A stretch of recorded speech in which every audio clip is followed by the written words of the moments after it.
Hello to all of you amazing web slingers. Welcome to Livin On The Edge, the podcast all about our friendly neighborhood Spider-Man. We are your hosts. My name is Alec. You can follow me at the Alec Thorn on Twitter. And I'm Brian. You can follow me at Redo Reviews on Twitter. Sorry, I had to burp again. I was trying to burp before we started, and now my body's... Okay, that's fun. All right. So yeah, you can follow our Twitters. You can follow the podcast on Twitter. We are at LOTE_podcast. You can follow On Comics Ground on Twitter. We are at On Comics Ground. And you can go to our website where we post daily reviews, news, editorials, and all that jazz. So, I have to burp again. Sorry. This is just the one where I just interrupt myself by burping all the time. I'm so sorry. This is a professional podcast. We're professionals, ? So, Brian, how are you doing today? I'm doing pretty good. Last night I was finally able to get Disney Plus to work on my TV, so that was fun. Hell yeah! What TV do you have? Roku. Okay.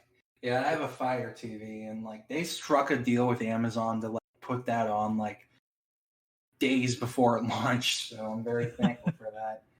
Yeah. I don't know what it was, but I guess it was something wrong with my account. It just refused to work on my TV. So, okay. Whatever the problem was, after weeks of complaining to customer service, it was finally fixed, and now I can watch Home Alone on Christmas. Good. Yeah, I don't know. With me, with Disney Plus, for the first day, it was just it needed me to confirm my account, and it wouldn't send me the code I needed to confirm my account. And then after a while of constantly trying to get it to send it to me, it finally just sent all the codes in one in one fell swoop to my email. So that was fun to sort through. But no, I really like Disney Plus. I think it's a good service so far. It needs improvements, but everything does. Yeah. No launch is perfect. They added the one thing people were complaining about, which was that there was no recently watched or continue watching section. Yeah, which they now added. That was the most annoying thing, where I had to have to remember what episode I was on of whatever show I was watching. Yeah, there's still some complications because with the Spider-Man TV series, the 90s one, it's not divided into seasons. It's just all the episodes pasted down into one long season. Yeah. And the second Venom story with Carnage is out of order because they accidentally put that first episode as the first episode for the whole series. And it's pretty hard to do that when in the titles they tell you what season and episode it's a part of. Yeah, and it's funny because a few months ago they were beta testing the certain way or something, and it showed for the Spider-Man cartoon, it showed the Venom. It showed Venom as the first episode. I'm okay, this is probably fake because that's not the first episode. Then Disney Plus launches and it's oh no, they just fucked up on that. Yeah, there were a bunch of shows where they just got the ordering of the episodes completely wrong. But in time, it'll probably just get fixed. But yeah. As far as I can tell, at least Gargoyles was in the correct order, so that made me happy. I've never watched Gargoyles. I need to. Watch it. It's so good. I really need to. I wasn't around for that era, and I didn't grow up either, but I watched it 5 years ago, and it was really fucking good. Yeah, well, I'm glad all this stuff is on here, because I grew up Disney shit, so now that it's all on here, I can relive my childhood that I will never go back to, and I'll have to cry and move forward with life. But we all have to do that anyway. But no, The Mandalorian is amazing. Y'all need to watch it. It is the best Star Wars content we've had in like over a decade, in my Okay. opinion. And like I love the sequels. I've been Oh, loving what we've same. been getting. I really like Force Awakens and Last Jedi. It's just Mandalorian is something else. It's so different from what we've gotten, and it's so cool. And this is what I say when like people say that Disney doesn't allow creative. Which, by the way, yeah, Disney is a big evil corporation. I get that, but like when it comes to cinematography and director freedom or whatever you want to call it, they're not as strict as it seems to some people, anyway. But the reason I say that is because it shows in The Mandalorian. Because The Mandalorian is just so visually stunning and so different and so dark and It is everything that people said that Disney Plus originals weren't going to be. oh yeah. And because of this, I'm so excited to see what the Marvel shows are going to look like. Yeah, like this really just cemented like confidence I had in Moon Knight. Oh god, Moon Knight is going to be, if they like really go the route with that, then like it's going to be amazing because we need a protagonist with some kind of mental illness or mental disorder treated with actual fucking respect Yes. and not shown to be a monster, because every comic book related thing nowadays, even with characters I like Dex in Daredevil season 3, like them playing the mental health card with him did rub me the wrong way. So yeah. I'd like for them to show a hero using their mental health as to their advantage. I'd like to see that, and I think with Moon Knight that would be something really good to do. But that remains to be seen. Yeah, Moon Knight is like the perfect hero to do a show with nowadays because mental health has never been talked about more than it has been in like the past decade. Oh yeah, definitely. So I just hope that they go all out with that because they have a big opportunity there, and it would just be wasted. It would be a wasted potential if they don't go that route. But anyway, we haven't talked about Spider-Man really. we should probably get on that. So our jobs. Yeah, our jobs. Quotation marks. Well, you know what I mean. Yeah, I do. But no. So this is supposed to be, mind you, our big winter finale because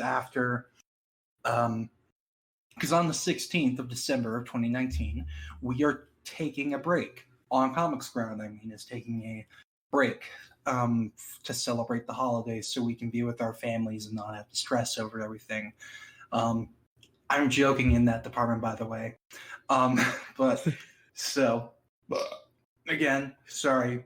The whole episode is going to be filled with belches, so I'm very sorry. Oh boy. Get ready. This is what you've all. That's the content you signed on for. Good content. That's good shit right there. Yeah. So, this is our big winter finale for this year, and Jesus, what a year it's been, right? It's been something. I've been through like 973 co-hosts.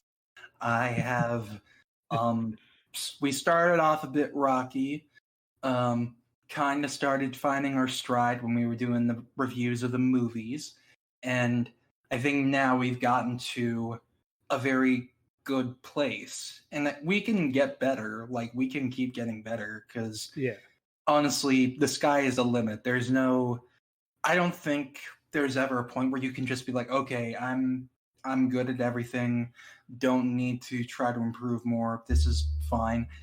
We want to try to improve. So like your feedback would mean tremendously to us if you feel so inclined to just like let us know, hey, I really like this episode, or hey, could you talk about this more or that more, or talk in this. Basically, just like we want to hear from you guys what you think about this show. So, and like your support has meant so much over this past year. The fact we've gone a year with this show is just mind-boggling to me. I did not think we'd make it this far, to be honest. But no, I thank all the other co-hosts I've had, and Brian, I thank you for being my co-host on this show. Hey, no problem. I got the DM from James, like, I want to say around when you guys were doing Amazing Spider-Man, those movie reviews, because Yeah, that was back in your days when you guys were on Twitch doing the live streams, and yeah. I'd be in the comments just putting in my thoughts on what you guys were saying. And I'm really glad he did. Yeah, no, I am too, because I didn't think it would result in me being on the show itself. That just goes to show, put yourself out there. Everybody listen, I'm talking to you. Put yourself out there. Don't be scared or whatever. Like, literally, I was like, should I? So at school, I had an audition. I was like, should I even go audition? I'm really busy. There's so many other good actors here. I'm not going to get any parts. And they were just, and I was just like, okay, I probably should go to the audition. I get cast as one of the leads in one of the shows. So there you go. Yeah. So that's just me stroking my ego. So hope y'all enjoyed listening to that. But what I mean is, like, whatever you guys want to do, and I'm probably rambling saying this, but whatever you want to do, put yourself out there. You could end up on a podcast as a co-host, or a lead in a show, or as a writer for Comics Ground, which I did last year. I just put myself out there, and now I am here to stay. So yeah, that's the end of my Randall. But basically, Randall. Did I say Randall? You did there. Randall from Monsters Inc. Yeah, that's the end of my Randall. No, but like, that's the end of my ramble. But thank you guys for joining us for this past year. We'll have much better, hopefully, stuff to come in the future. But to get started, before we get to our big main topic, we got some recent comics and news to talk about. Well, one comic and one bit of news. So the comic was Amazing Spider-Man number 35 amidst the 2099 event. So Brian, why don't you tell us what you thought of this? I thought it was okay. It apparently, like, the Hitman is still alive because he has like a bunch of other clone bodies that he just transfers his mind into now. Yeah. Which admittingly is a cool concept for an assassin where, okay, job is done, kill myself and go into a new body in another country. Like, it's cool, but it's just like very like brushed aside. Yeah, it's like I thought all the clone stuff would be done after Clone Conspiracy, but I guess there's other clone bodies that are not gonna die if he doesn't just keep taking the pills. As James once said on this podcast, no more clones. Yeah. No more. I was trying to do a chant, but I guess okay. Sorry, I just got left out on that, but that's okay. I didn't know you were going for it. I thought the tone of it, where you're like, da, da, da, that sounds like a chant, but okay. I thought you were doing it yourself. I'm sorry. No, it's okay. I would have sounded weird just doing it by myself, but well, I didn't know. It's okay. Fuck clones. Fuck clones. Fuck clones. But Ben and Kane are the only ones we need. And who else? Ultimate Jessica Drew. Oh yeah, her too. She's cool. Yeah, I said on Twitter, like, I would not, if the MCU does get to Jessica Drew, I would not mind if they made her a clone of Peter. I would not mind that. Yeah, I wouldn't mind if that was their Clone Saga. They based it off the Ultimate one. Because the Ultimate Clone Saga is actually pretty cool. Ultimate Clone Saga is like a very fulfilling story. We talked about it when we covered Bendis's run on Peter for Ultimate, but like, I feel like we need to talk about that whole storyline as an episode. Because like, I'm in. I actually like it. There's only like one part I didn't like towards the end, but other than that, it's good. Yeah, like, I have this hardcover special edition trade of that whole storyline that I just got from my LCS when it was still around in 2013. But no, like, I really love this story, and we should talk about it one day. But back on topic, Amazing Spider-Man 35. 2099 is just an event that just does not need to happen. Like, it really doesn't. like a lot of we've talked so much on so many of these episodes about how these events do not need to exist, and if they do exist, they should just be an arc of a solo title, which we'll talk about later. Yeah. But yeah, it's just like it's fine and it's interesting, but it's like I want to get back to the actual storyline we were on with the character at hand, and now it's just being pushed aside for big world-ending events. Yeah, for Dr. Doom being pissed that someone tried to assassinate him and then vaporizing a bunch of people with a giant Doom bot. And it's like, okay, you're surprised somebody tried to assassinate you. Your name is Dr. Doom. Like, well, I mean, yeah, boy, at this point, would you really want to fuck with Doom? No, but like... Look, someone just tried to, and now he, I guess, owns New York. Apparently. I don't know. But I will say that was funny, though, at the end of the issue where they tried to trick Doom using Hitman's cloned corpse with Chameleon, just tossing him in front of the giant robot. Doom looks at it for like 2 seconds, like, do you think I'm stupid? Yeah. And just kills him. I don't know. God. Like, I think it was cool. The one really cool moment, the clairvoyant, because like apparently Miguel disappearing charged it enough to where it could like really predict the future, and Peter got to talk with Lila for the first time.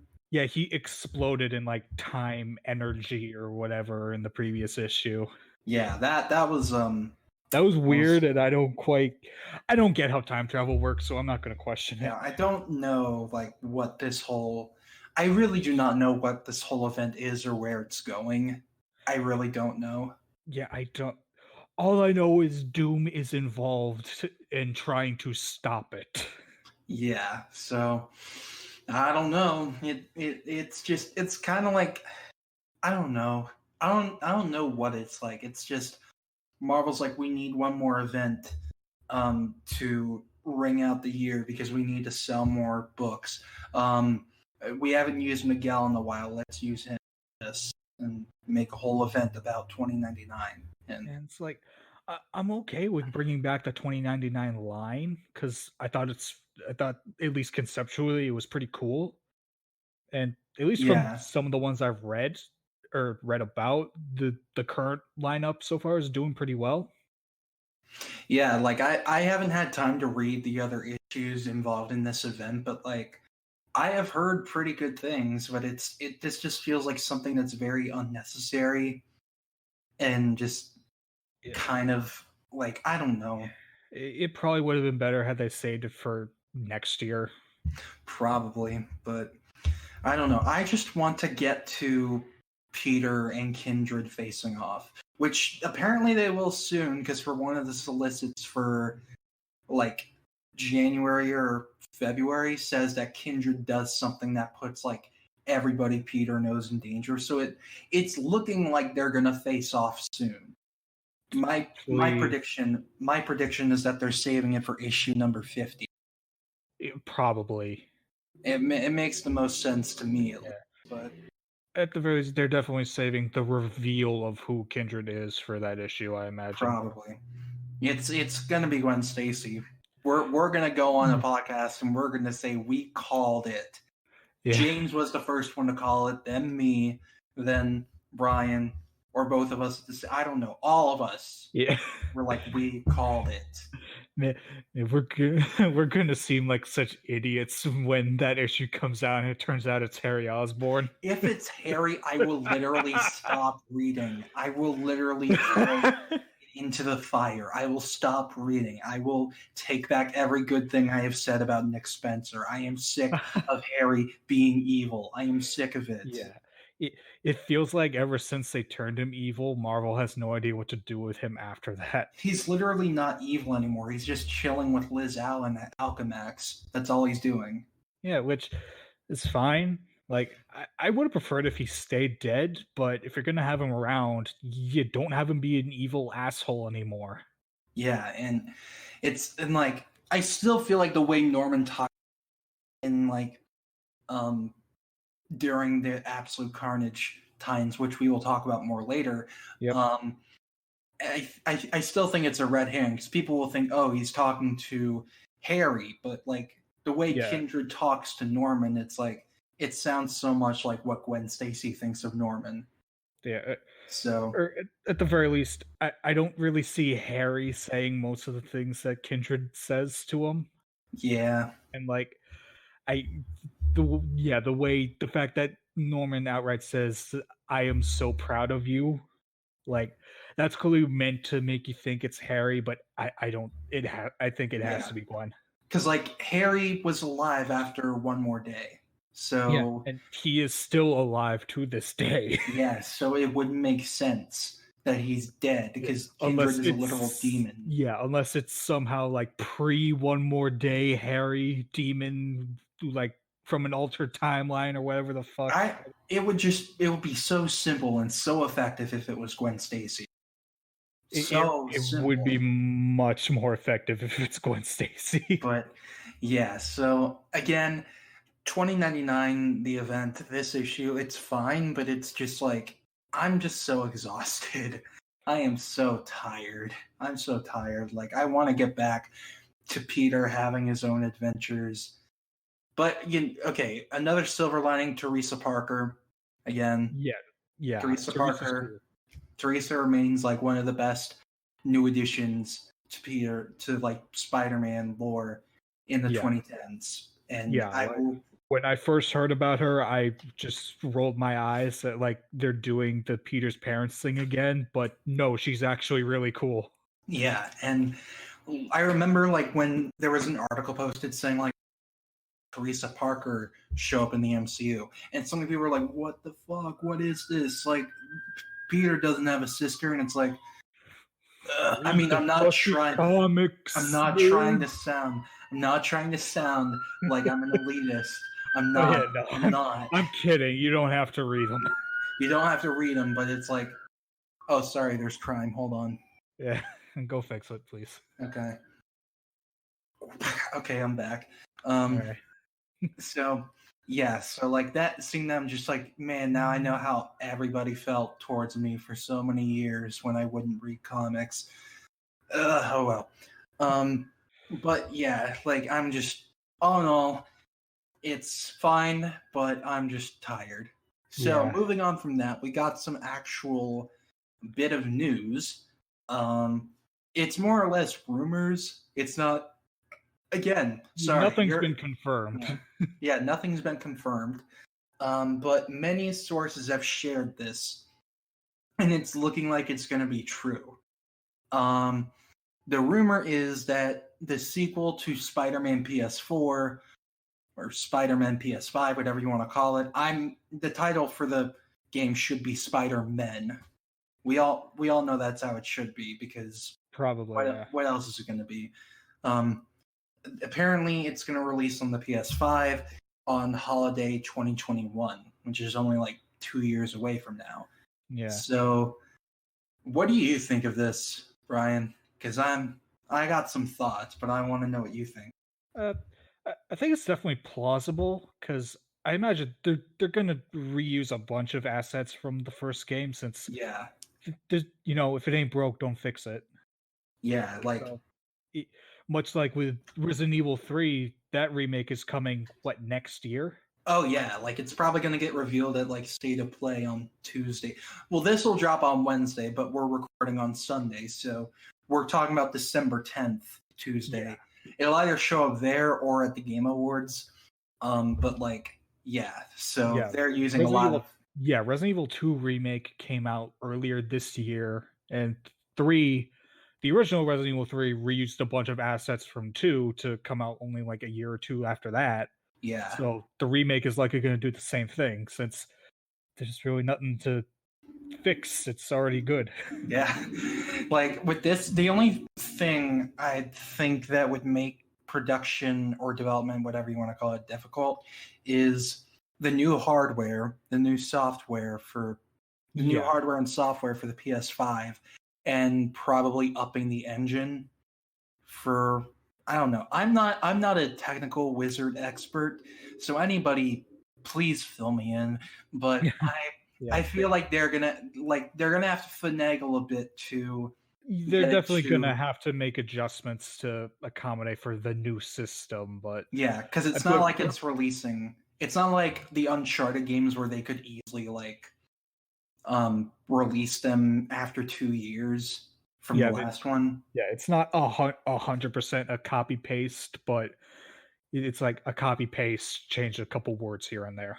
Yeah, so like what I'm hoping for with this game, like just in general, regardless of when it's coming out, is that first of all, Miles has to be playable, although I still believe they should have saved him for 3 rather than The for first one, yeah. yeah. Because like now it's like, okay, well then what do we do for the third game? And I don't know. But like Spider so Gwen? probably they'll probably have her be Miles's girlfriend in this universe, which I wouldn't object to. No, same. Sorry. But so they'll probably do that. You'd have to have Miles playable. They'd have to figure out how to make this open world game work when you have 2 playable characters. Well, they did it in Ultimate Spider-Man. So then again, Yeah, so there you go. yeah, so then again it isn't that hard, but those are two very different play styles. Yeah. So I imagine it'll be like a case of like Peter exclusive missions and Miles exclusive yeah, ones, and they'd have to make Miles play very different from Peter. yeah, I imagine. I feel like Miles should probably not hit quite as hard, but be like more acrobatic or something. Yeah, Peter is like more of the heavy. Peter is still acrobatic, but he's more of the heavy hitter, while Miles is more Yeah, of the acrobat. yeah, But but I yeah, don't you quite just know how the Venom Blast should be used in game, but probably is like a finisher. yeah, like as long as it doesn't one hit every single thing, and I could just keep spamming it like in the comics, then that's fine. Yeah, it would just since Miles has the advantage of having 2 really cool OP powers, it would be hard to be like, okay, how do you make playing as Peter not boring?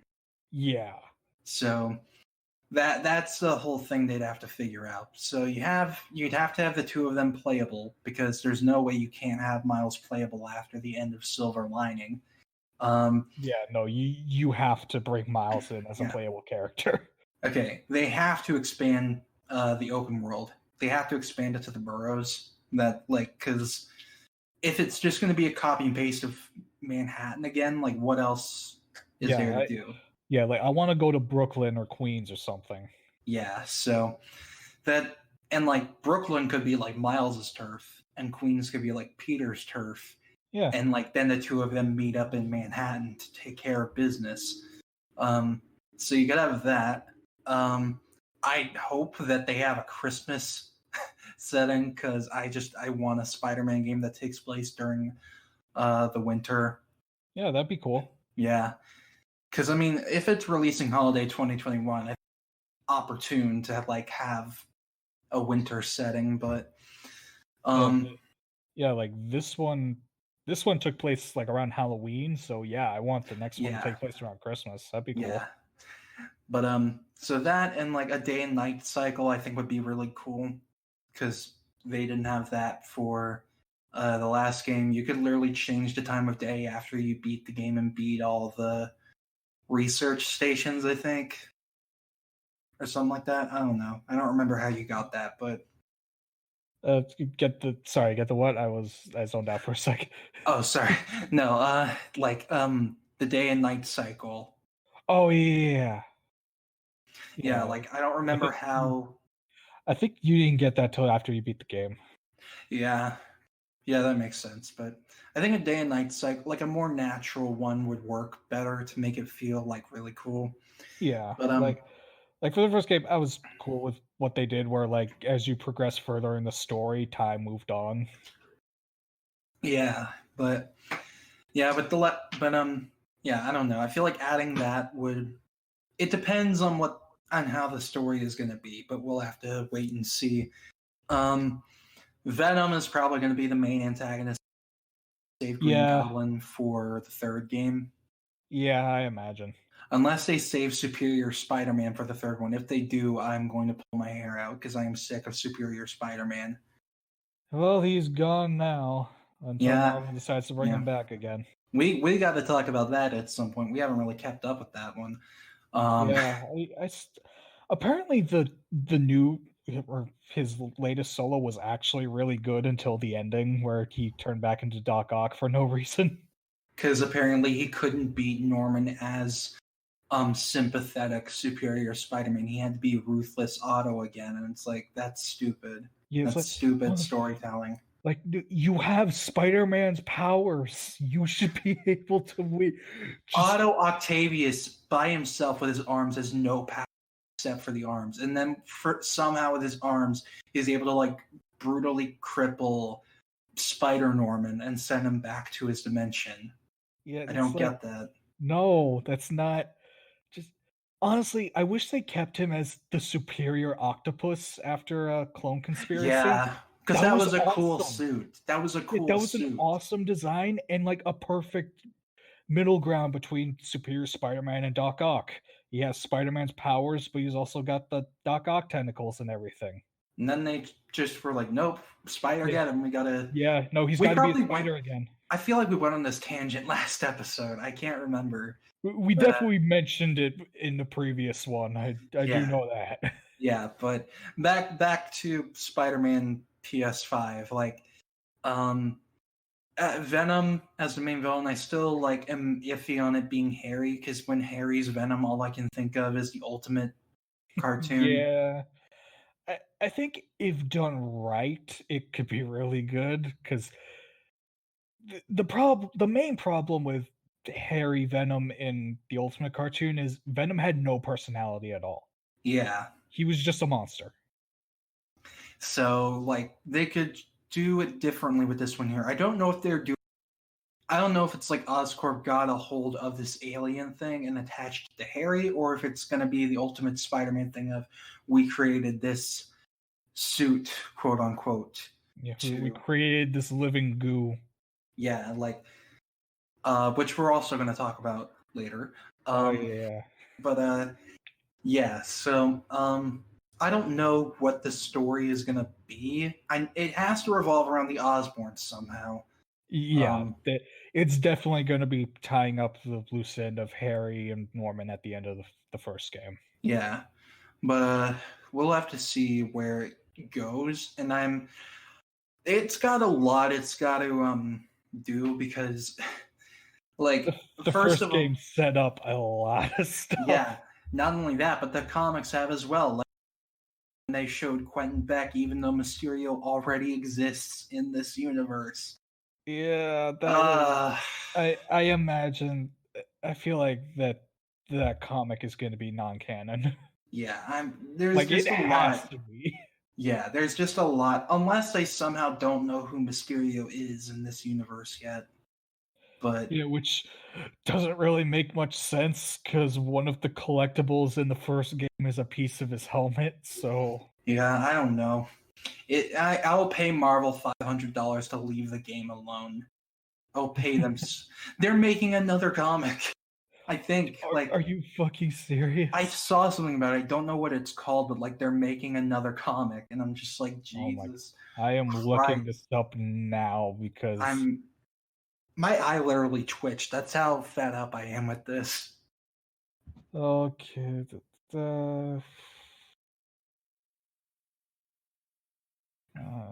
But yeah, like, my hopes. I'm hoping.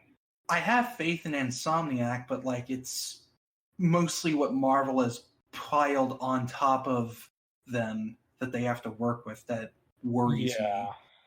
So I wouldn't be shocked if I really hope that they just ignore most of that. Yeah, because once again, the first game set up a whole bunch of other villains, set up Venom, set up Green Goblin, set up what was Maybe Superior Spider-Man. Maybe Superior Spider-Man. They set up Wraith. They Oh set yeah, up. right. Oh, sorry. There's just a whole lot of stuff that's set up that like I have no clue where. Again, sorry. Again, I said this episode was going to be full of burps, so I'm very, very sorry. Oh. They should call this episode "Absolute Belchage" or whatever. Oh God. Oh God. But yeah. So I have a lot of hopes for the sequel to Spider-Man PS4. I hope it'll be good. I hope that they won't buckle under the pressure that Marvel's basically put on their shoulders. But all that remains to be seen. So, with that being said, let's move on to our last main topic for the year of 2019. It's a doozy. It's a doozy. Hey kids, you like event comics? We love event comics. We love selling number ones and variant covers. Woohoo! Gotta get them new readers who don't know the book exists. Yeah, I say this as I bought a variant cover for the Abrams Spidey, so I have no room to speak. But it's a good variant. It's the one that who, if you don't know who Lee Bermejo is, he did Brian Azzarello's Joker comic. It's that art, if none of you have read that. But I don't know. I probably announced names wrong, but it's a really cool cover of Peter in like a Mark I Spidey suit. Right. As long as it ain't that fucking 2020 mess, you're good. No, not the 2020 mess. God, almost all of those designs are terrible. Yeah. Like Miles is the only one I like. Hey kids, you like cogs? Yeah, hope you like gears. Oh my god. I don't. It looks. They all look terrible. They really do. But let's talk about an event that's actually good. So we've talked about Absolute Carnage a lot throughout the past few months as the issues have poured in. So this whole thing was set up early from the start of Donny Cates' run on Venom. Said that, like, he didn't say this, but this is essentially, if Venom were a TV series, this would be the season finale of Venom. This is like the equivalent to when Eddie shoots himself in the chest to send Eobard Thawne out of existence, and then Barry has to go run up to get the wormhole, and then that's it. The next book of Venom is going to be 6 months later, and a side character killed themselves to stop Null from coming. So, damn it, Dylan. Oh my god! But no. So, with all this in mind, so Absolute Carnage is, like we said, it's basically the season 1 finale for Venom. Carnage comes back. He's been set up to be coming back since like a year ago, like literally a year ago. Like they started doing like Web of Venom comics with Carnage coming back and forming a cult of sorts. Yeah, like some cult of Null like resurrected him to be like the Avatar, their god or something. Yeah, it's not really explained who the people are that resurrected. Yeah, but they used like the symbiote dragon that Null used, so it's heavily implied they are his people or something. Yeah, so whatever comes of that remains to be seen. But basically, Carnage comes back. He has his family, even though they're not in the book for some reason. Yeah, why? I don't understand why the Maximum Carnage people were in everything but the main book. Yeah, I didn't even know where they were until I read the plans, and I was just like, yeah. It's like, oh, hey, there's Doppelganger. I want. There's Shriek. Yeah. Oh, Shriek is dead. Oh, she's Demo Goblin now. Okay. No, Dema Goblin. Oh yeah. We're getting ahead of ourselves. Sorry, but yeah. So Carnage is back. He's not really pissed. He's just like, okay, I'm gonna rip everybody's spine out. I'm gonna Mortal Kombat everybody in the world who's worn a symbiote. Yeah, it's like Null just wants me to kill a bunch of people to wake him up. Hell yeah, I'm in. Yeah, he has to rip, because the things that with this story that this story is revealed is that whenever somebody wears a symbiote, it leaves a codex behind in their spine for reasons to reconnect or whatever. Yeah, it leaves behind like a tiny piece behind. Yeah, and if the codices are all put together, they can wake up Null. If you collect enough of them, you can connect to like the main hive mind and just wake up Null. Yeah. So that's the whole plot. Eddie is trying to get Peter's help in the matter. They try to get Norman Osborn, who believes he's Cletus Kasady after the events of going down swinging. And like all hell breaks loose. Carnage played Web of Shadows. Yeah, he played Web of Shadows and he remembered Carnage USA. Yeah, so he's just like, I'm going to infect everybody and I'm going to kill everything. Which, by the way, Carnage here is the scariest he's been in like forever. I'm saying that straight up. This is the scariest he has ever been, yes. In the first issue, when he's singing that song, sorry, there's crime again. Hold on. Okay, it's going away now, I think. I don't know if y'all could actually hear the sirens out of my door. But I can definitely hear it. So. Okay, good. So then my joke will land. Yeah, if I can hear it, they can hear it. Yeah. So, like in the first issue, Carnage is like going through Ravencroft, pulling bugs out of his chest and infecting the inmates, singing this really creepy song, and it's just like, ugh, God. Yeah, because like the thing is, Cletus is a corpse. He is. He is dead. He's a walking skeleton. Yeah, like he is rotten and he has maggots in his own intestines that he's just picking out and flinging at inmates, instantly turning them into giant four-arm Carnage monsters. Yeah. So basically this whole event is all of the Marvel superheroes fighting against the Horde and Eddie trying to stop Cletus from awaking Null. Don't die. And dead. Okay. You're the only one who knows how to stop the recording. Oh my god. Did I cough up blood? No, I didn't. Okay. I hope not. Yeah, Carnage has infected me. I'm gonna die. But anyway, so overall as an event, Brian, what did you think of Absolute Carnage? I thought it was cool. Like it. We mentioned it, but it does feel like Web of Shadows or Carnage USA like turned up to 11, basically. It definitely has more in common with Web of Shadows, but Carnage USA. But they literally reference the town in the tie-ins. They bring mention to it many times. But yeah, no, I thought it was really cool. It's just I appreciate Venom getting this kind of spotlight in Marvel because like Venom hasn't been a villain for a long time, and pop culture really only recognizes him as a villain. So I appreciate a whole event comic showing off that no, Venom is actually a hero now and has been for a long time. Well, hero in quotation marks considering the ending. Well, yeah, but up for debate. Debate. Yeah, I do. He's not a bad person. He's not a very evil person. No. But no, like this event has been really cool and really fun because it's very rare we've seen like a big horror level event for Marvel.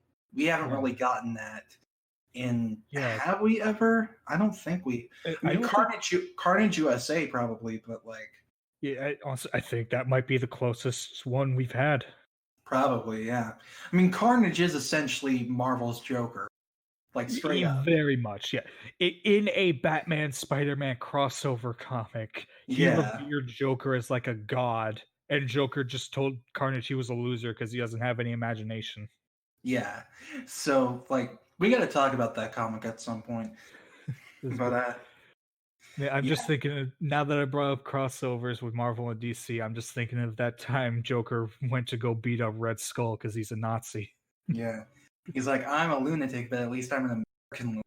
Oh, I'm a crazed criminal lunatic, but I'm an American criminal lunatic. that was one of the weirdest moments from comics It in is, general. and I love it. Ugh.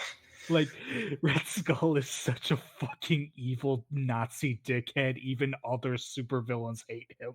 Yeah. I really wish we got more of him in the MCU. It saddens me.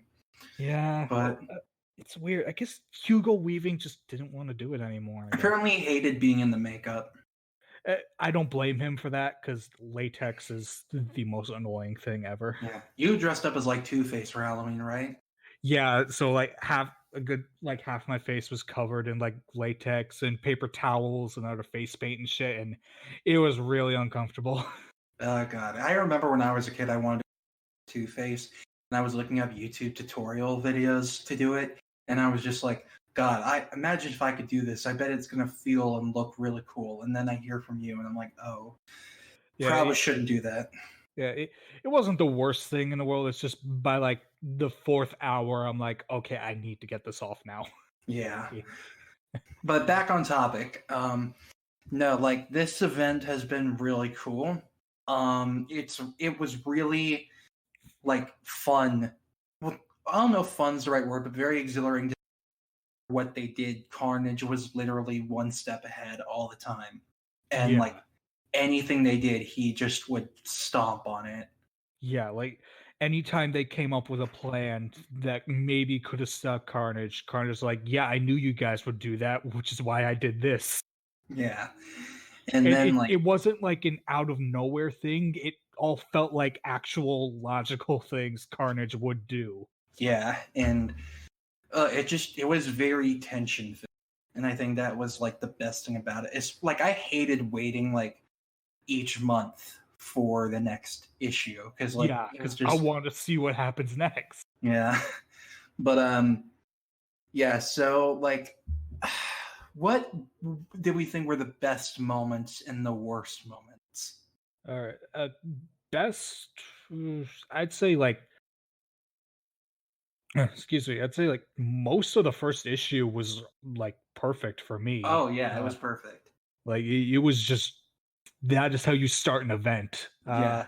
60 pages, like nonstop, 3 parts. Yeah. Full on build up, horror, all that. And ending with our heroes trapped in an unwinnable situation. Yeah. Like that's good shit. Let's see, was that? Let's see if fucking trying to think now. Bruce Banner getting the suit Yes. and becoming Venom Hulk. Yes, that was really cool. I wish it lasted longer, but it was cool. The tie-in issue, delving more into it, was really cool, my god, that's probably my favorite tie-in. That's because I'm a huge Immortal Hulk fan. I haven't read Immortal Hulk, and I really need to. This issue has convinced me that I really need to. Honestly, it's Marvel's best book they have right now. Oh yeah, isn't that? Hasn't it been like a selling book? I think it has been their most. It has been their best-selling book this past couple years now. Yeah. Oh god, I need to read that. But like that was really something. Good. That was a check off fired at least once. What were some other ones? Sleeper coming back was something I was very excited about. Oh yeah, Sleeper was cool. Sleeper was like the one really good part about Venom First Host. Yes, like definitely. Venom First Host was interesting, but also very like tonally inconsistent. But like Sleeper was the best part of that. Yeah. So like to see that he finally came back, I'm just like, yes. But like the thing with Dylan was really interesting. Yeah, so that definitely confirms that Eddie had Dylan while he was Venom, like when he was bonded with the suit. So it was like him. It was like either him and well, like it had to have been after or the suit. But it's weird because like no, because Eddie has a codex in himself, so it could have just been Eddie's codex. Yeah. No. They said it was Anne's codex that was missing. So she had to have had him after she wore the suit, but before she died. Yeah, I guess so. So that creates kind of a weird I haven't read the She-Venom stuff in a long time, but didn't she like kill herself after wearing the suit? Maybe I don't think I read it at all. I don't remember. I don't It know. was We'll have to weird. go back over that again, but I'm not going to ask any questions. But Yeah. no, so he was born from Eddie and the Codex, so he is part human and part symbiote, pretty much. It's pretty fucking cool. It is. Like, I honestly, like, when they added Dylan into the whole thing, I was like, I'm not sure how to feel about this kid palling around with Eddie. And, like, the reveal of him being his son, I was like, okay, that's kind of a weak twist to make it, to make the relationship more quote-unquote important. Yeah, But I was cool with the idea of them being brothers, and when they said, "Oh no, he's actually his son," I kind of groaned a bit because like I kind of like a brother dynamic every once in a while. But now it makes sense. Yeah, because now that we're getting like payoff for that, it's cool. Yeah, because Dylan's literally part Venom. Yeah, there was this really cool variant for Venom. I don't know if it was for Absolute Carnage 5 or Venom 19 or Venom 20, but it's one where it's like Venom standing over Dylan, like standing behind Dylan, and Dylan has like his hood on and Venom face on. I need to get that. That was a really good cover. I need to find that and get it because that's such a cool. That's like, oh god, I need to There's get that. another one that I think is for an upcoming book where it's like Dylan and Normie. Where like Dylan's got like his goblin thing going, and or not Dylan, Normie has the goblin thing going, and Dylan has his symbiote stuff. Yeah, I forgot about that being announced. Yeah, you know what? DC killed my Super Sons. Marvel's giving me new ones. It literally is Marvel's Super Sons. I did not even think of that. Oh my god. Yeah, one of them is half alien. The other is the son of a billionaire. Oh my god. Oh my god. I didn't even consider that. Marvel just keeps giving what DC takes away from me. God. Like the Lord taketh and the Lord giveth. But no, like so like yeah, that was really, I think one of the low points. What was one of the low points that I was thinking of? I feel like the fact that Maker just disappears in the main book. Oh yeah, Maker just fucks off. He's just like, okay, I'm back. Do we ever actually see the fight? We do in Venom 19. Okay, that's right. Yeah, because here's the issue with like the main book and the tie-ins is that they're all out of order. Because some of them are happening at the same time, some of them are happening after or partially after some issues. It's kind of a mess when you have the main book and the tie-ins all together.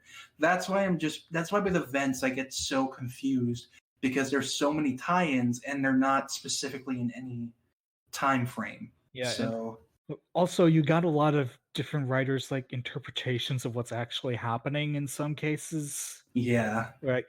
And also a lot of different artist interpretations, because like in the main book, basically all the symbiotes we see are the doppelganger, like four-armed ones. But then in like they're just like people with like Carnage face. Or people with Carnage eyes. Yeah, that's what I meant. But yeah, and like the Avengers one was really weird because it went back and forth between people with regular people with clothes and the Carnage face, and just regular people, but their skin's red. Yeah, I wasn't able to read the like. Yeah, that's it was okay. It was basically the Hawkeye was on the West Coast at the time, and he was taking out like a symbiote tower thing. That was like, why was that on the West Coast? There's two of them, one in New York and one in San Francisco. Oh right, because Carnage was there during when Eddie was in San Francisco, right? Yeah. Yeah. So Hawkeye was taking down that one, and the Avengers were working on taking out the other one in New York, I guess. Yeah. So it was before like Spidey met them to help them stop Well, no, hybrid that is maker. when Spidey meets up with them, Oh, right. Yeah. Okay. and he tells them what's happening, and by the end, they go to the warehouse, I think. Yeah. Oh God, like the maker had an interesting role in this, but like first of all, it's weird that he was just like, okay, I want to torture kids, and I'm gonna risk Eddie Brock beating the shit out of me. I mean, Maker doesn't give a shit. I mean, true, because I mean he's just stretchy in ways that should not even happen. I think he said once he doesn't even have a digestive system anymore, which Well, he doesn't have organs. yeah, so that's fun. That's fun from the Ultimate Universe. But anyway, Yeah, he but honestly, Maker is like some of the coolest stuff that the Ultimate Universe ever did. yeah, but I do kind of wish that it wasn't Ultimate Reed Richards that turned into this, because Ultimate Yeah, Reed but Richards was like really cool and he was really nice and really compassionate. yeah, but I wasn't the biggest fan of Ultimate Fantastic Four, like the That's book. fair. Didn't So, like, Didn't Sue end up with Ben Grimm, and that's what sent Reed over the edge? yeah, like the entire book, they were like, it was obviously setting up Reed and Sue are gonna get together and everything. Then all of a sudden, Sue's like, I don't want to date you. I like Ben. It's like, when have you ever showed interest in him? That's oh god. I miss a lot about the Ultimate.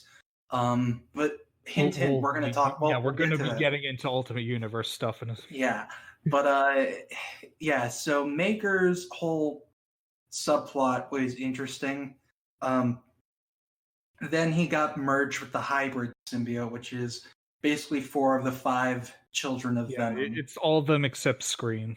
Yeah, because Scream's out there doing her own Yeah, thing. she's got her own tie-in. Yeah, but like, so like, what I didn't like was that his design was so, and I've talked about this in the reviews I wrote for like the Venom issues. His design was so boring. I liked it kind of. It like it has the multicolors, but it's like it's not interesting. Yeah, I like the head part being kind of like almost spider-like, like his helmet morphed kind of. Yeah, a little bit, I but thought that it's was I kind of don't know. cool. I don't know. I thought it was okay. I just feel like they could have gotten more creative with it, but that's just my Yeah, opinion. But fair. I like it more than the Deadpool one where he got the same thing. yeah, yeah. Which we'll talk about that again. I read the first issue of Deadpool's tie-in, and I was just like, okay. Yeah, I read all of it. It's not the best. Yeah, I'm like I love Ryan Reynolds' Deadpool because he has actual depth, and they just removed all the depth away from Deadpool in the comics. So Yeah, there. I will tell you now, the entire time he just makes jokes and is really annoying. yeah, Also, Norman Osborn is in like 6 places at once in these things. I swear to yeah. God. I don't understand. I don't know what's going on. This is okay. This is a point we'll talk about later. But I think yeah, that was one of the lows. The Deadpool tie-in in general. I think one of the lows in general is just how many tie-ins there were. Yeah, there's a lot of these tie-ins that didn't need to exist. Like, and how many we different didn't need a stories Captain Marvel tie-in of her fighting her symbiote cat. Yeah, that was not necessary. And like, I don't know, Miles's tie-in was cool because we haven't seen Miles wear a symbiote at all. Yeah, Miles' tie-in was cool, but it meant nothing because in the main book he gets possessed again. Like, yeah, so he never got control in the first place. It's I don't know. I think that was a case of miscommunication among the writers. Probably. It just seems like in general there was a miscommunication because like Donny Cates was focusing on the main book and the Venom tie-ins because those two are very interlinked. Yeah, the Venom tie-ins may as well be a part of the main book. Yeah, they pretty much are. But like so there was one remember not liking. I can't remember what it was. I don't know. I was kind of confused on like this was a really So what happens in the story is that Spider-Man and the Avengers fight the Maker until he goes away. Dylan and Sleeper is like, Dylan, you got to tell Eddie what you really are, and so Bruce Banner fixes up the codices machine or whatever to extract all the codices, and so without harming anybody. Yep. And so he's doing that, and then it's collecting all the codices, and then Carnage comes and he's like, haha, I was Eddie. Yeah, I shapeshifted into Eddie because that's a power we always forget the symbiotes have. Yeah, like, why? I really don't get why they don't do it, but it's the most useful power they have. It really is. But anyway, so like Venom bonds with Hulk. They fight Carnage, and then like Eddie's trying to find a way to help. Then he bonds with all the codices and then becomes Venom, but he doesn't have his symbiote. So how does he become Venom? I think it's a subconscious thing where they're all merging into one symbiote basically, and I guess they don't have, well, all of those codices are from Venom, aren't they? All those guys possessed by Venom, and I guess Carnage too, because okay, that makes sense. I was considering like all the other symbiotes that were out there, but no, that makes sense. So like, I guess that makes sense as to why he became Venom with just the codices altogether. But no, like, so the way it all ends up, which by the way, this is cool, is that he just flies after Carnage. Carnage is like this Devil Knight bonded with both the Carnage symbiote and the Venom symbiote. Yeah, and he looks kind of like Null almost. He does. That's definitely the intent they're going for, and it looks awesome. Yeah. But Venom and Carnage fight, they duke it out. The rest of the heroes finally arrive to help. And yeah, all the tie-in heroes show up thanks to Cloak using his only useful power. Yeah, but so Venom fights Carnage, gets an ultimatum where Carnage either kills Dylan and takes his codex and wakes up Null, or Eddie takes his symbiote back and all those codexes and wakes up Null. And either way, Carnage wins. Yeah, so Eddie chooses the latter because at least he can save his son. Yeah, the world is fucked either way. I'm gonna save my kid. So he's like, my son or the world?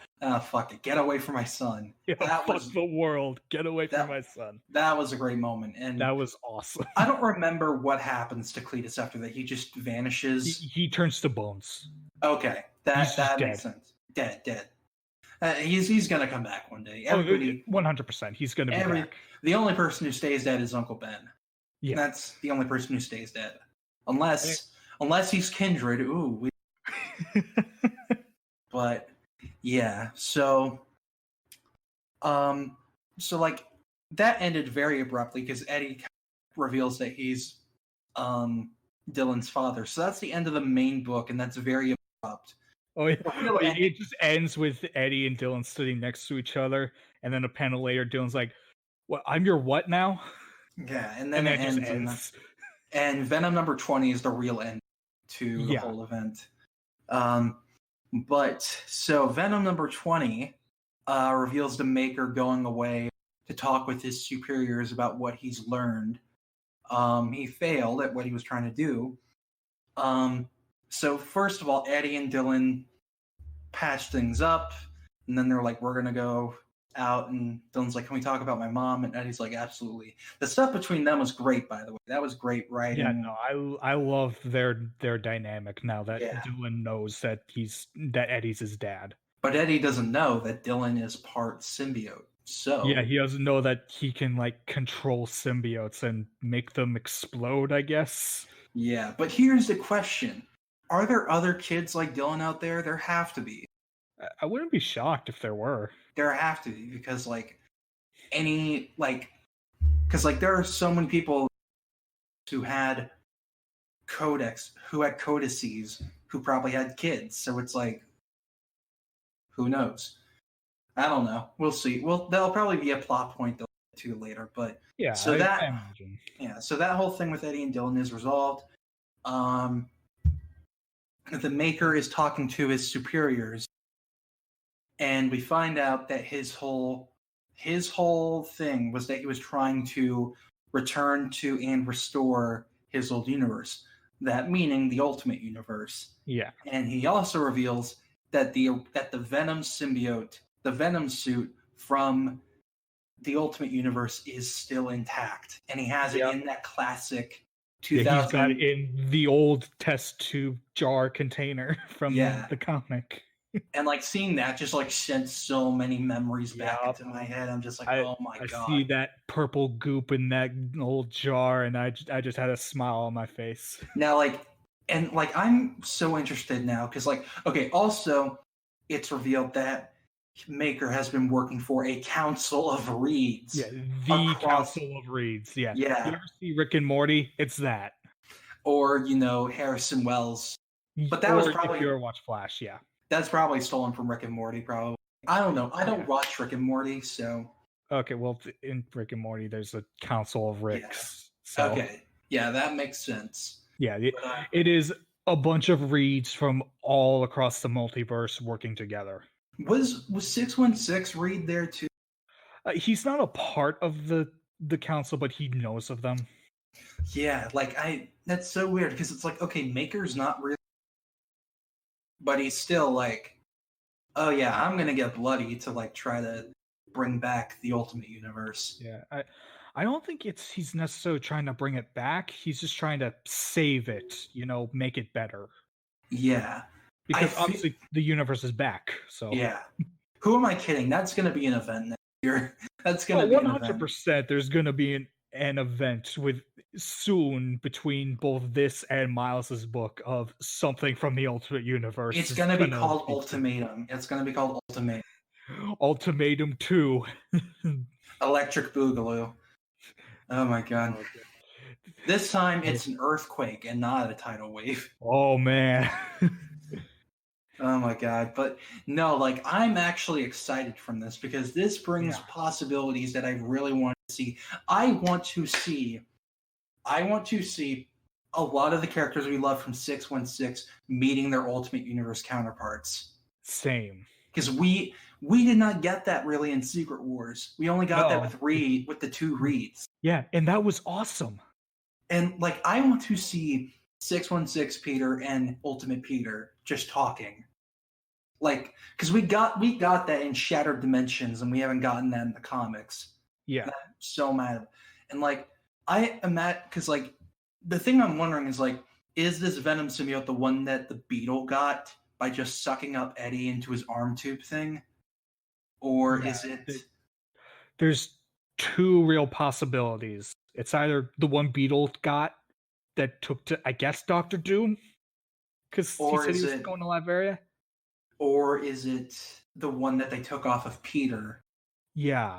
Is it the one S.H.I.E.L.D. has or the one Dr. Doom has, Because, here's the thing. I think it would be really cool 616 Eddie and Ultimate Eddie meeting, only for, 616 Eddie to beat the shit out of him. Yeah, I want to see... I want to see 616 Eddie beat the shit out of Ultimate Eddie. Ultimate Eddie's he's such a prick. He's such a creepy prick. He is a predator. He tried to get with 15-year-old Gwen Stacy when he was in college. And no, he was a terrible person. So I would love to see it be a dark reflection of Eddie being yeah, I was messed up, but I could have turned out worse. Yeah. I thought I was an asshole. Then I met me. Oh my god. But no, this opens so many possibilities that I want to see the good stuff from the Ultimate Universe come back in some way. Yeah. I'd like to see that. Yeah, because I will rag on the Ultimate Universe a lot for a lot of its really bad ideas, but there's also a lot of really cool ones too. Yeah. Ultimate Spider-Man in general is one of the best achievements from... Yeah, it is the best part of the Ultimate Universe. Yeah. So, I just really want to see that come back in some way. But we'll see. We'll see what they do with that. But I think it's really cool that this is like the big deal of what this could be like the trump card with trying to defeat Null. It's like, okay, Null is a god. How are we going to beat him if we could barely beat Carnage? Send Null to another universe. Why not? Let the Ultimate Universe deal with this. Or like just have 2 or 3 different universes. Or maybe it'll be like the Ultimate Universe and 616 coming together to beat Null. Who knows? Because Cool. Eddie's not going to defeat Null on his own. Like, fuck no. No way. He really couldn't beat Carnage. The only way he did was by sucking up the Venom and Carnage symbiote, I guess. Really. So, I don't know. We'll see how that unfolds. Also, one other thing Maker revealed is the symbiotes, like, when they reproduce, it's like they kind of have their own spider sense, almost. Yeah. They predict, like, something bad that will endanger the species is coming. Time to make babies so we have more. Like Carnage was born before Infinity Gauntlet. Yeah. What was it? Sleeper was born before the symbiote dragon. Yeah. So so he's like, if the symbiote had to make Dylan Brock, then what the hell is coming for us? What are we facing? And it's like, you're facing Satan. Or Spider-Man calls it in the Immortal Hulk tie-in, Cosmic Satan. Yeah, no, Bruce has met Satan. He's basically a big green cloud. Oh my god! But yeah, But so the tie-ins. Let's talk a bit about the tie-ins. Oh yeah, those things. And these things that were just too many. I think my 2 favorites are the Immortal Hulk one and the symbiote Spider-Man one. Even though it had no like nothing to do with anything. Oh god, real. Like, okay, it had something to do with the fact that this symbiote took control of trying to get back to Spider-Man in the 80s. Okay. Or like the 80s in our time, essentially, whenever it is. The one cool thing about it is that animating like that back is that it's done in like 80s art style. So it's that's like, cool. Yeah, it's really cool. But it's like this guy. I skipped out on that one, so I don't know what's happening. So it's like this guy who's a judge, who got possessed by the symbiote. He's in prison, and then we flash back to his life, with his son. He's going to like this fast food joint, and there's this woman like complaining that they're not serving breakfast. She's literally like, Karen, get me a manager. She beats the shit out of the manager, tries to beat the crap out of the police. She's a woman with long red hair. So the judge is there to see her. The main character of this comic, he is at her trial the next day judging her, and she's like trying to appeal to him as if he knew it wasn't her fault, which it totally was her fault. But he sentences her, and then she escapes, and we find out she's actually the White Rat, that villain that we all know. Yeah, her. Yeah, her. Whose main power is that she's basically Joker, but she's basically Harley Quinn, but not. She's Harley Quinn if she based herself off of Alice in Wonderland. Yeah, so she like gets out and follows him and his son home, and his son has a heart condition. She pretends she's gonna shoot him, and it's like one of those bang guns, like the Joker bang gun, whatever. And so he dies from a heart attack. She gets arrested, and like the judge tries to kill her in court the next day. And so he gets arrested, and she gets away. And then Carnage just comes for him in his cell and kills him and takes his codex. Nice. It's interesting. It has nothing to do with it, but it's an interesting side story type thing. But what was your favorite tie-in? Well, definitely the Immortal Hulk one, because I loved getting to see like all the different Hulk personalities just in Bruce's head, just talking to each other and the symbiote. Yeah, that was awesome. I really liked the Miles one. I just wish that it mattered. Yeah, I didn't get to finish it, but like from what I read, it was interesting seeing Miles having to deal with this thing corrupting him. Yeah. It was really cool seeing the mom trying to trying to fight off the symbiote's control, and the symbiote just keep burying him down deeper and deeper. Also, we got to see Carnage Jameson, and he has a mustache. Yeah, his mustache is like a second row of teeth. It's the best. Oh my god, I loved it. But I like the Lethal Protectors tie-in because it explained more what was happening with John Jameson. Yeah, and Misty Knight, which was cool. Yeah, it also brought back Demo Goblin as Shriek. Yeah, that was the tie-in that actually had the family of Carnage. Yeah. So if you liked Maximum Carnage, go read that one. Yeah, because it actually had them doing stuff.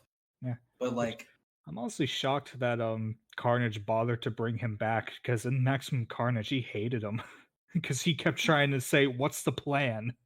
Yeah. So I don't know. It nothing makes any sense. So why even question it? But Doppelganger's there for a bit, and then he just doesn't come back. So what is he up to? I don't know. Just being weird clone Spider-Man. Yeah, I don't think should exist after Infinity War, because they all dissolved into tentacle goop. Who knows? Who really knows? Anything can happen. But yeah, I don't know. All the tie-ins are fine, but there was too much of them. And and most of them really don't matter. Yeah.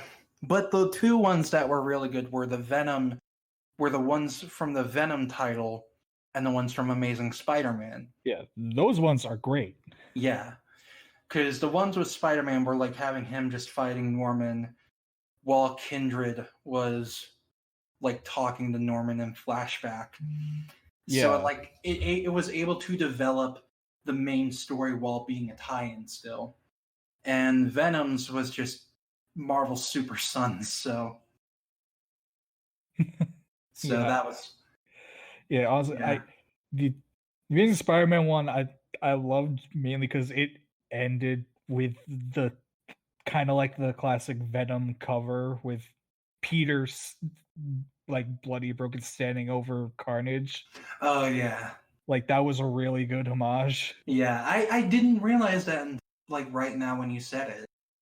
I didn't realize that. That's actually really cool. Yeah, I geeked out when I saw that, and it was both of those times were just really good.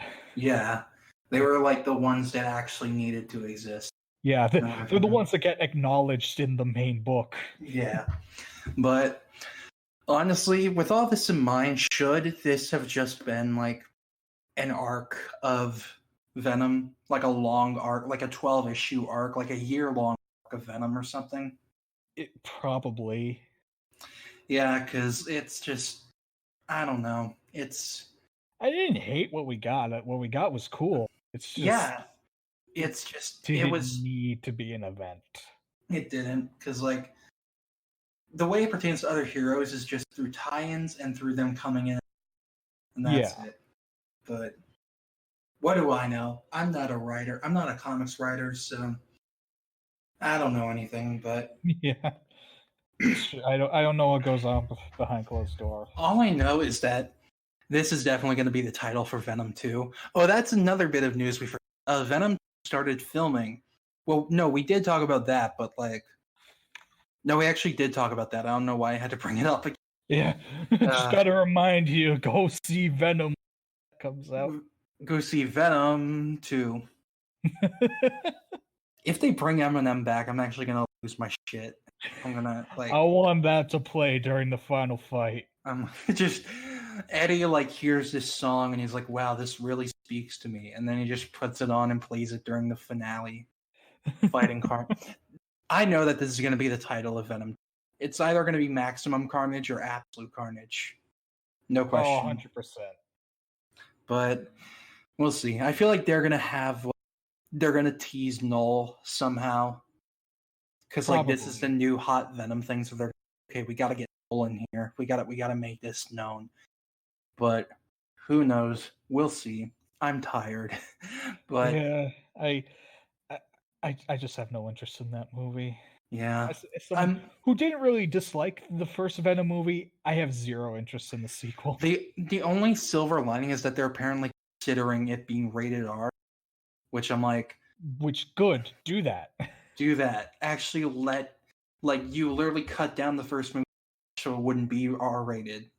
Like Yeah, just don't make Carnage just Riot painted red and black, please. It's funny. It's funny you mention that because concept art showed that it was supposed to be Carnage. It was 100% supposed to be Carnage, and you can tell that because Riot literally uses all of Carnage's moves. Yeah, but they were at the last minute. They were probably just like, nope, we gotta save Carnage for a sequel. So yeah, so just make it the Venom clone that looks almost identical to Venom. Mm-hmm. So it's hard for the audience to tell who's who. What a fun little movie Venom was. Yeah, God, I did say I didn't hate it. I didn't hate it only because it was so much ironic fun. You know, it felt like an early 2000s superhero movie. It was 100%. And I really wonder what the sequel's going to be like. An early 2000s R-rated comic book movie. Yeah, remember Blade? Remember Punisher? Punisher? Yeah, we're going to do Blade Trinity, but for Venom. Remember the unrated cut of Daredevil? I don't, actually. I blocked most of that movie out of my mind. It was interesting. It was very interesting. All I remember from that movie is Bullseye and Kingpin. Bullseye, he was adorable. I loved him. That crazy Irish bastard. Oh God. But anyway, I think we've drone on long enough about Absolute Carnage. So any final thoughts on Absolute Carnage? It was pretty good. Like we mentioned, it really didn't need to be an event, but as it is, it's fine. If you're looking for just cool symbiote action stuff with some horror, then go pick this up. Yeah. If you love Carnage, if you love Venom, if you Eddie Brock Venom to get the spotlight for a long time, you're going to love this. It's a really fun, very scary story, and I don't know what the trade is going to be like because there's too many tie-ins that are necessary for the story, so who knows? Who knows anymore? Who really knows? But I think that's enough for today. So, thank you once again. Thank you all so much for joining. Thank you all for joining us on this journey. It's meant so much to us. Thank you for making this 2019 be. I'm Alec. You can follow me at the Alec Thorne on Twitter. I'm Brian. You can follow me at Red L Reviews on Twitter. You cut out for a sec. God damn it again. I'm Brian. You can follow me at Twitter. Again, you cut out, but it's okay. Say my thing for me. You can follow him at Red L Reviews on Twitter. If you want to follow us if you want to follow the podcast on Twitter, we are at OTE_podcast. If you want to follow On Comics Ground on Twitter, we are at On Comics Ground. And if you want to go to our website, we post daily reviews, news, editorials, and all that jazz. So once again, thank you all so much for joining us. Thank you for listening to all of our episodes through all of our many different changes. We will see you all in the next decade. Bye. Watch Gargoyles.